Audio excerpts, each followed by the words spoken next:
On today's episode of Pussy Talk, we'll be diving deep into the vagina with stimulating questions such as societal expectations versus realities, PMS, relationships, and emotions that maybe we've never considered before. Reporting live from the field is Magical Mel. Take it away, Mel. Thanks so much for that great introduction. Let's go ahead and start with societal expectations versus realities. Feminism is really just a rolling ball of expansion that we as women in the Victorian eras could hardly have even imagined. Back then was the times when women were subservient, expected to be religious. Religiousness was actually a trait that was desirable among women, which you don't find as often today. Virginity also played a major role in the Victorian era. Women were expected to be virgins when they married so they could produce better children for their men. That was also the time of the doctrine of two spheres, when men lived in one world, women lived in another, and even though they overlapped slightly, they both had completely different functions and roles. The doctrine of two spheres hasn't quite died out, but it's not regarded as a true doctrine anymore. Moving on to PMS, most of my life is spent PMSing. Wouldn't you know? Now, regarding PMS, who's really to say that you're not just grumpy? What many people conceive as PMS is probably more likely a personality issue than the actual PMS. Most people perceive that PMS lasts between 2 and 3 weeks of the month, when really, hormonally, we're only off for about a couple days. So society has taken a big leap to blame everything on PMS when it really could just be us, personality-wise.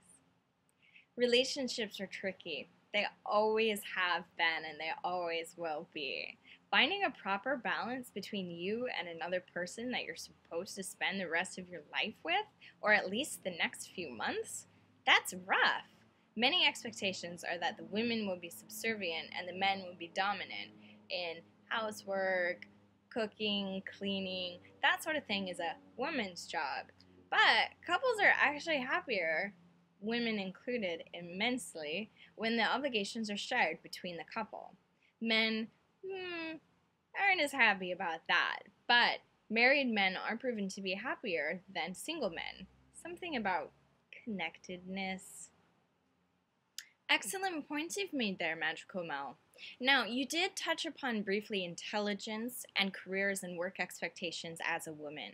Would you say that you've ever been biased against or had any sort of discriminating factor in your employment or interviews because you're a woman?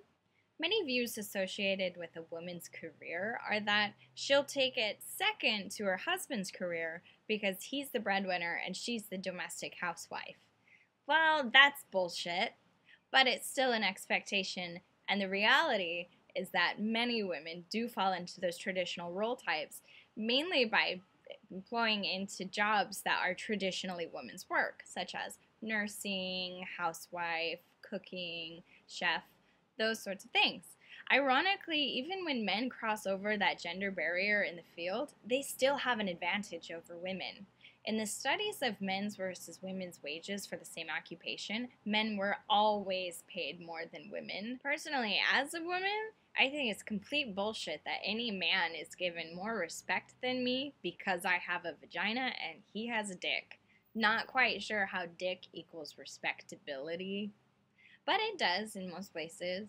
So I, as a woman, will continue my fight for equality, personally and in the larger scheme. And we as women will continue our fight for equality from here and ever on. Anti-subservience! Thank you so much for that exciting conversation, Magical Mel. Well, that wraps up another week of Pussy Talk. Be sure to tune in next week for health and fitness, men vs. women, and mental diagnoses. Keep it classy, pussy flappers!